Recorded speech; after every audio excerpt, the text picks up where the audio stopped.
और चलिए अब सीधे आपको लिए चलते हैं पत्थल गांव, जहां संबोधित करने पहुंचे हैं मुख्यमंत्री विष्णुदेव साय। बड़ी सभा को संबोधित कर रहे हैं। लाइव तस्वीरें देखिए। युवा मोर्चा और भी मोर्चा है, किसान मोर्चा, प्रकोष्ठ, सब लोग अपने को राधे श्याम राठिया समझ के कमल छाप के लिए वोट मांगे 7 मई को।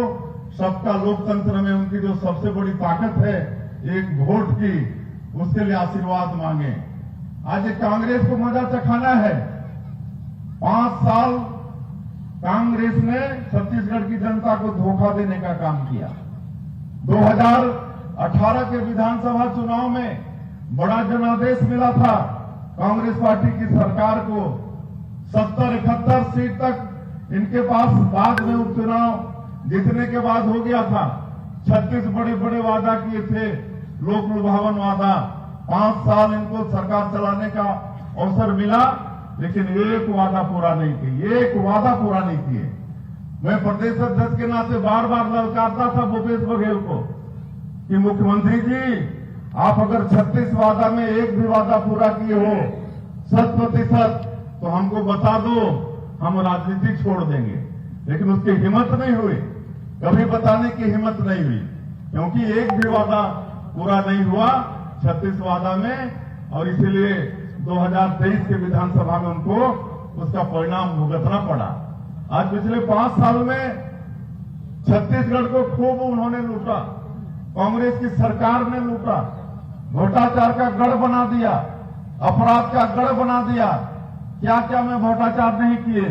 कोयला में भ्रष्टाचार, 25 रुपया प्रति टन अलग से भूपेश टैक्स लगता था, और ऑनलाइन जो ऑर्डर जारी होता था उसको ऑफलाइन कर दिए थे, ताकि मतलब बेईमानी करने का उसमें रास्ता निकल जाए।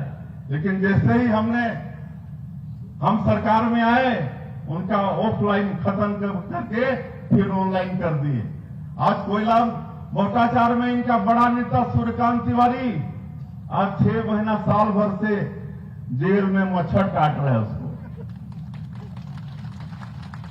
आज रेत में घोटाला, दारू में घोटाला, दारू का दुकान में 2-2 केस काउंटर, एक केस काउंटर का हिसाब सरकार के खजाने में और दूसरा केस काउंटर का हिसाब सीधा कांग्रेस के आला कमान सोनिया गांधी और राहुल गांधी के पास जाता था। पूरा कांग्रेस पार्टी पिछले 5 साल छत्तीसगढ़ के दारू की अवैध वसूली, उससे पूरा पार्टी चली, सब चीज में घोटाला किए। आज कितने कांग्रेस के नेता, आज सौम्या चौरसिया और भी कई आईएएस हैं जो अधिकारी भ्रष्टाचार में इनका सहयोग करते थे, आज सब जेल में हैं। गद्दा में सोने वाले फर्श में कम्बल बिछा के सो रहे हैं, पंखा में सो रहे हैं, कूलर भी नसीब नहीं हो रहा है उनको। ये कांग्रेस की दुर्गति है। और तो और शर्म की हद तब हो जाती है जब 5 साल मुख्यमंत्री रहे भूपेश बघेल, आज उसके ऊपर भी एफआईआर हो गया है। मालूम है कि नहीं आप लोगों को? मालूम है ना? पूर्व मुख्यमंत्री के ऊपर भी एफआईआर है। कोई सड़क के लिए मतलब उन्होंने संघर्ष नहीं किया, कोई जनहित के लिए संघर्ष नहीं किया। क्या कर रहे थे? वो हमारे बेटा बेटी लोगों को जुआ खिलाने में, जुआ खिलाने वाले संस्था का सहयोग कर रहे थे। महादेव सट्टा ऐप उसको संरक्षण दे रहे थे, और प्रोटेक्शन मनी के रूप में 508 करोड़ रुपया देने वाला बोल रहा है कि मैंने प्रोटेक्शन मनी के रूप में भूपेश बघेल को 508 करोड़ रुपया दिया। महादेव को भी नहीं छोड़े। 2018 के चुनाव में गंगा माता का अपमान किए, हाथ में गंगा जल लेके कसम खाए थे इनके बड़े नेता कि हम 36 वादा पूरा करेंगे। उस समय गंगा माता का अपमान किए, और इस समय महादेव भगवान का भी ये लोग मतलब सट्टा बनाकर उनका भी अपमान किया। आज भूपेश बघेल के ऊपर भी एफआईआर है। आज कांग्रेस के सारे नेताओं को हार दिख रहा है, प्रत्यक्ष दिख रहा है, इनको प्रत्याशी नहीं मिल रहे हैं, प्रत्याशी नहीं मिल रहे हैं। और बड़े बड़े नेता आज उनका मानसिक संतुलन आज बिगड़ गया है हार को देखते हुए। आज कैसे कैसे गाली दिए कांग्रेसी लोग आदरणीय नरेंद्र मोदी जी को। जब वो गुजरात के मुख्यमंत्री थे तो मौत का सौदागर बोले, जब प्रधानमंत्री बने बोले मैं देश का चौकीदार हूं, तो कांग्रेसियों ने कहा कि चौकीदार चोर है। और अभी क्या बोले आप लोगों को मालूम है? अभी भूपेश बघेल नॉमिनेशन फाइल किए राजनांदगांव में।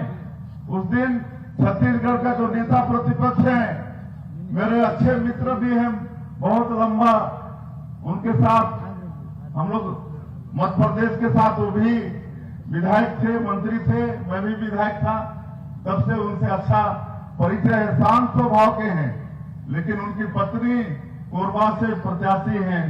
आज उनको भी हार दिख रहा है, उनका भी मानसिक संतुलन बिगड़ गया है। आज वो राजनांदगांव की सभा में बोले कि ये भूपेश बघेल यही मोदी जी के सिर पर लठ मार सकता है, मोदी जी के सिर को यही फोड़ सकता है। ऐसा होना चाहिए क्या? जो नरेंद्र मोदी पूरे 140 करोड़ लोगों को अपना परिवार मानते हैं और अपने परिवार के लिए रात और दिन 24 घंटा में 18 घंटा काम करते हैं बिना भेदभाव के, आज उनके लिए श्री चरणदास महंत के द्वारा ऐसा कहना जाना बहुत ये निंदनीय है। और इसका बदला लेना है कि नहीं? लेना है ना। ऐसे कांग्रेसियों को इस बार खाता खोलने देना नहीं है कि खोलने देना है। इस बार छत्तीसगढ़ में कांग्रेस को खाता भी खोलने नहीं देंगे। 11 में से 11 लोकसभा सीट भारतीय जनता पार्टी को जिता के देंगे कि नहीं? कांग्रेसियों ने आजादी के 75 वर्षों में 55-60 साल में खाली देश को लूटने का काम किया। भ्रष्टाचार की जननी ये कांग्रेस पार्टी है। लेकिन मोदी जी ने जो 10 वर्षों में, इसके पहले भी श्रद्धेय अटल बिहारी वाजपेयी जी प्रधानमंत्री के रूप में हम लोग को छत्तीसगढ़ राज्य बना के दिए। गांव-गांव में प्रधानमंत्री सड़क के द्वारा गांव को डामर रोड से जोड़ने का काम किए। किसानों के लिए किसान क्रेडिट कार्ड योजना शुरू किए। आज मोदी जी गांव, गरीब, किसान, मजदूर सबके लिए हित का काम कर रहे हैं। तो आज आवश्यकता है इस देश में नरेंद्र मोदी जी को तीसरी बार प्रधानमंत्री बनाने का। समय बहुत हो गया है। आप सब लोगों ने मोदी की गारंटी में विश्वास करके भारतीय जनता पार्टी का सरकार बनाए।